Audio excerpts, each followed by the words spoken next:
ending? Make out? Got it. Piggyback off that. Okay, ready? Now say fake as post. Fake as post.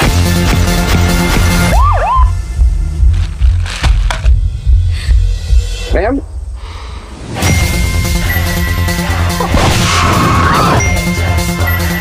You fucking bitch! Jealous.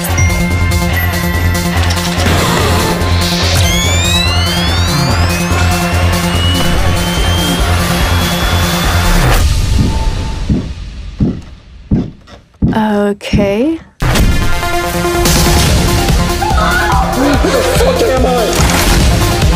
Why are you doing this? Fuck this! I can't die a fucking virgin!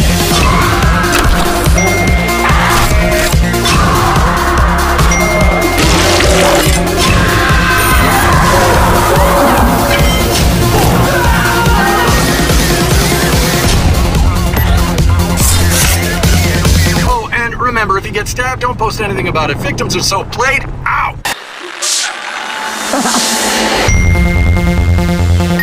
Hello, everyone. It is Nerds Rule the World, the NRW. I am Heather Hurt, here with Kuya P.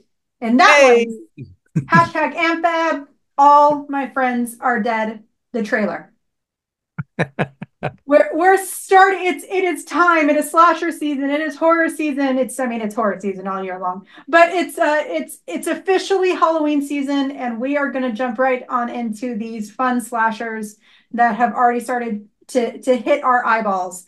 Let's talk Amphab, because I know English and can definitely have done one of these these reviews before. The director is Marcus Dunstan, with writing by Josh Sims and Jessica Sarah Flaum. I'm sorry, Jessica, that was me. Don't blame the channel. I'm just bad at names. And John Beldecchi. Wow, I'm good. The cast includes Jade Pettyjohn, who plays Sarah, Jojo Siwa, who plays Colette. First time I think we've ever seen Jojo act. Outside of her music videos, I guess. Yeah, I think so. Jennifer Enns, who plays Mona. Justin Derickson, I'm really good at this, who plays Will. Ollie Fumiko Whitney, who plays Liv. Julian Haig, who plays LB. And Cardi Wong, who plays Aaron, along with several others. As Kuya P always says, it takes a village to make a film. This was not a huge cast. It wasn't, but it was a connected cast, and it still takes an entire group of people to make a good, solid film. And that's mostly what we got here. We'll get into that shortly. The plot for this movie is pretty simple. Everyone dies. Well, all my friends are dead. All of my friends are dead. But it starts out like most others. It's actually kind of funny because it's supposed to be, it's from the creators of Saw. So it's semi like the modern day Saw, which Saw is still pretty modern, but like the modern day electric technology friendly Saw meets Scream. Yeah. In 2003, there was a serial killer who killed, he didn't kill multiple times. He killed several people all at once. At a Fire Fest kind of show, and that based off the Deadly Sins, and that leads us to an open case and today's murders, where the music festival has been restarted, and they're trying to do this anniversary show, and these kids, who have some of whom are very popular online through socials, are semi-influencers, kind of, sort of. Today's generation. That's how you are. Don't be an influencer. It's too much work. Trust me, you are not getting paid enough. But who all want to go to this festival. They get stuck off the side of the road like every single other slasher ever. And one thing leads to another, and all of my friends are now dead. So that's the plot for the most part, and the cast and crew. Let's get right into the review. Kuya P, what were your initial thoughts when you first saw this? I like the idea. It's very simple. We love slashers. And most times it's all about the kills. And that's what we're looking for in this. How inventive are they? I have an interview on the channel right now with the director. So again, shout out to Marcus Dunstan, as you mentioned, Heather. My big key question is, how do you keep it fresh? There's been X amount of Saw films, and at the time that he booked Amphad to be the director on it, they were working on Saw 10. And it was initially supposed to be the Saw 10 director directing this, but because he needed to work on Saw 10, he asked Marcus to kind of switch hands with him. Marcus was still working on that Saw 10 project, but got the full directorial role for Amphad. But a lot of that pedigree is all there. And, with this, what made it interesting, I believe what he mentioned, and you can again hear it on the interview, was this being this kind of a focus on the social networking generation where everybody's recording things live, influencers. You could do kind of like a timing code with this. And so when they were breaking down the script and trying to figure out the kills, they were kind of trying to figure out like the timing sequences and stuff to how that could kind of interweave with that, which to me sounded very intriguing and interesting. So that was the light. So go check out that interview, y'all. But for me, I think we did a reaction to this, I believe, right, Heather? It looked cool for me because again, I'm a fan of the Saw films. They've kind of been up and down, to be honest. How do you keep it fresh and different and original? But it's always just the kills that make it interesting.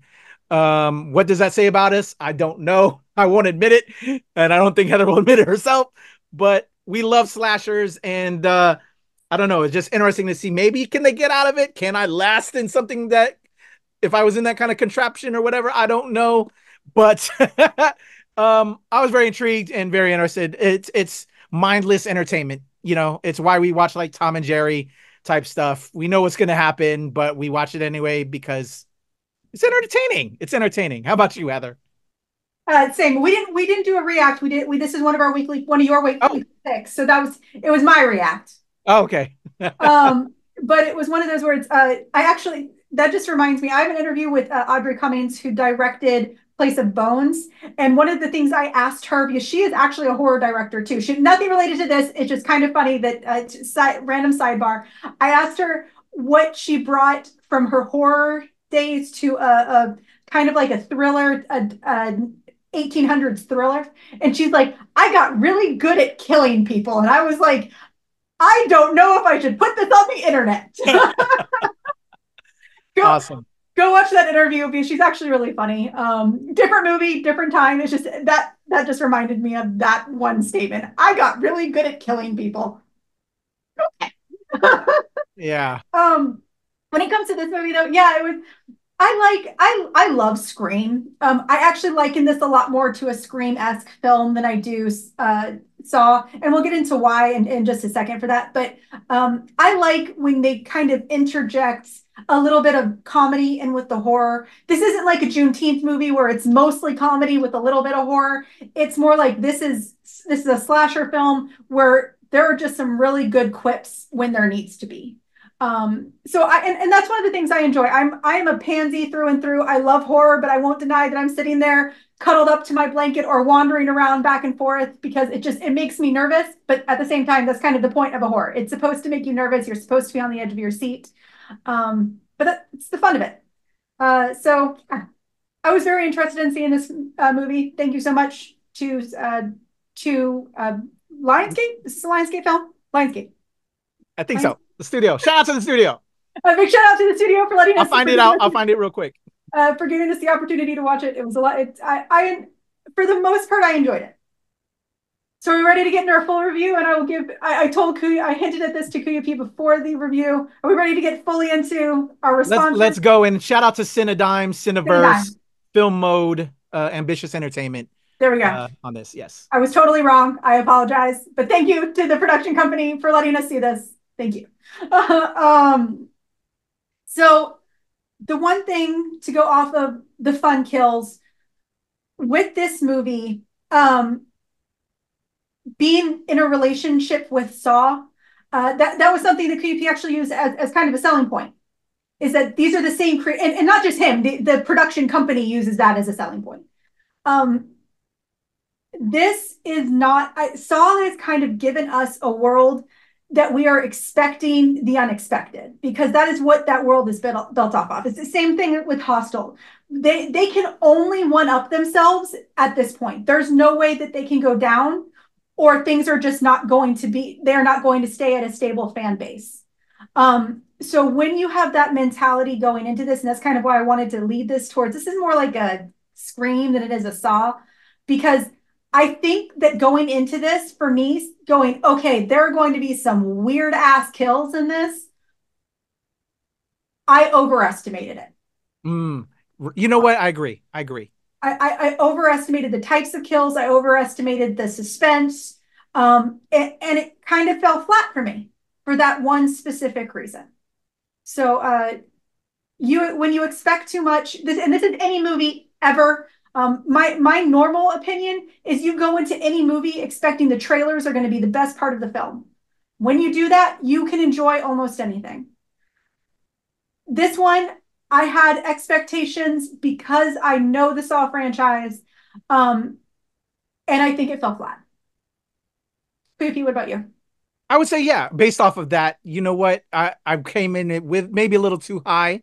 I think if I didn't raise, I think maybe, again, that's why I've been kind of pulling back on trailers to a degree. I do like, the initial reacts that we do for the channel, but then I try to avoid the rest of the trailers to just, especially like recently Deadpool and Wolverine. I wanted to avoid a ton of those trailers. We did the initial reacts, but then there's a lot of stuff. And apparently from what I hear, because other critic friends of mine were like, man, you should have saw that trailer because it wasn't even in the film, or that little promo they did because it was nothing in the film. And I'm like, okay, now I'm going back because now I've seen Deadpool and we'll take a look at him. But yeah, because a lot of times now, the way they sell these movies, they just give you everything and it can mess it up. I think if I would have not seen any of that, I think I would have, my expectations would have been lower. I would have went in higher. And I would say this isn't a bad film.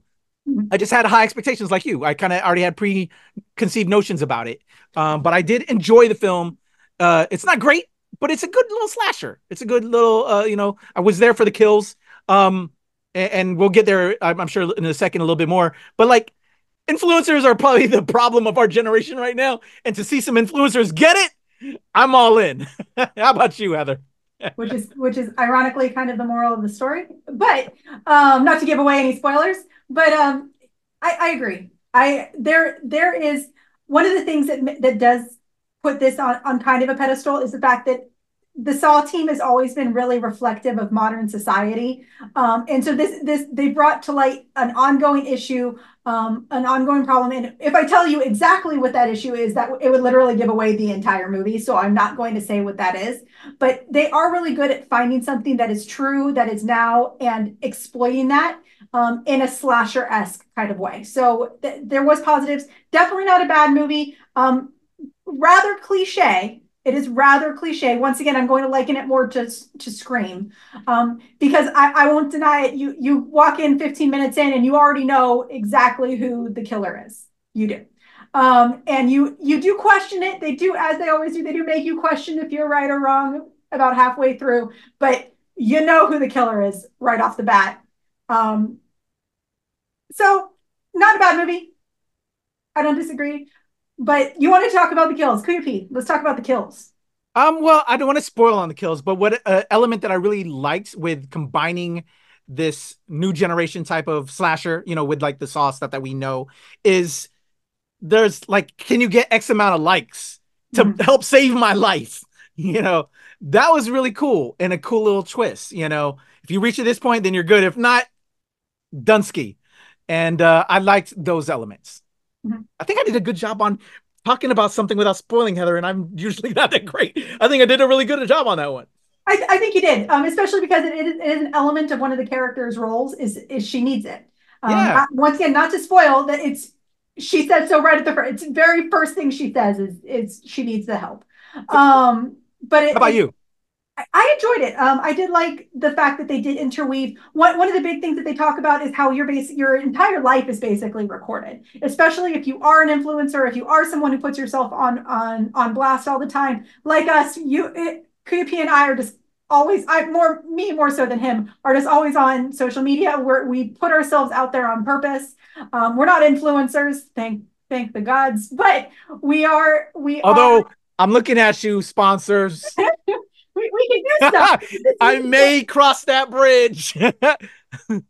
Maybe willing. I want to do this full time. But I do like that one of the big elements is the fact that we put ourselves out there, and sometimes consequences will follow. So I did like that element. The kills are overall okay. Once again, when you go in thinking that it's going to be a Saw, they're really okay. Yeah. But they were still fun. They were still fun. I do like the reactions to the kills more so than the actual kills themselves, because no matter, there's a lot of these movies where they will actually get the actors, they won't tell the actors what they're doing. And I think that, I don't know if they did that here, but a lot of the reactions seemed pretty honest. And I liked that in Yeah. this. I would say that's the one real plus factor about this. And like you said, the mixture, this was a little bit more comedy going on in there. And then just again the cast. I thought they did a good job with casting. Not really no Jojo Siwa was probably the biggest name we all know. You know, who would thought, you know, I don't know. Well, from what I hear, Jojo is like one of them Disney kids, you know, that, you know, bright, cheery bow in the hair type, you know, goodness, middle America type stuff. Who knew she'd be in this? But from what I read now, she's kind of gone away from that, and she's a whole different person now. Shout out to her being her true self, from what I understand.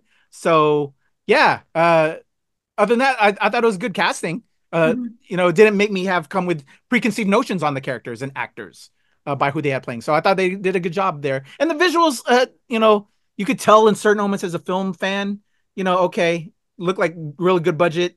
Certain shots were different, but it looked good. It looked good. Yeah. Yeah, agreed. The casting, I agree. I do like that smaller casts play horror.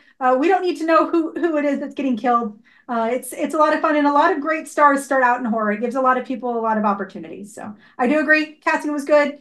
Some of the shots were but some of the shots were good. So with that I think is our review in totality of AmFad.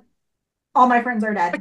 It's like I don't know if it's all the way up. It's maybe like there. It's not middle. It's a little bit slightly up. It's like, what is that? It's like 5/8. Yeah. Not halfway, a little bit better than halfway. 5/8 thumbs up. Yeah. And once again, we've already spoiled it for you. They all die at the end. They dead. The title says it. All of my friends are dead. And hence, by the way, I found out through my interview, go check out that interview with Marcus Dunstan. Apparently there's another film out there that exists called All My Friends Are Dead. Yes. And because of that, they went with the hashtag AmFad ... All My Friends Are Dead. So just FYI out there, if you're looking and you're trying to find this film, it's hashtag AmFad, All My Friends Are Dead. But again, available now. Check it out. Yeah. Sorry, Heather. No, it's do be careful, because when I was trying to find this picture, the other movie came up. Oh. So it is hashtag AmFad : All My Friends Are Dead. Yes. That absolutely makes sense. All right, guys. If you're watching this, if you see this, tell us what you think. It premieres this week. I think August 2nd, if not on stream earlier. I apologize, I don't have it, but it is this week, August 2nd. If you like it, if you don't like it, if you think we're wrong, if you think we're right, put those comments below. Like, share, subscribe, all of those important things. PvPs and my socials are in there. If you disagree with us, tell us out loud on socials. Make us influencers. Tell us. Engage with us. Thank you, guys. We will see y'all soon. Once again, AmFad, All My Friends Are Dead. Check it out. Peace.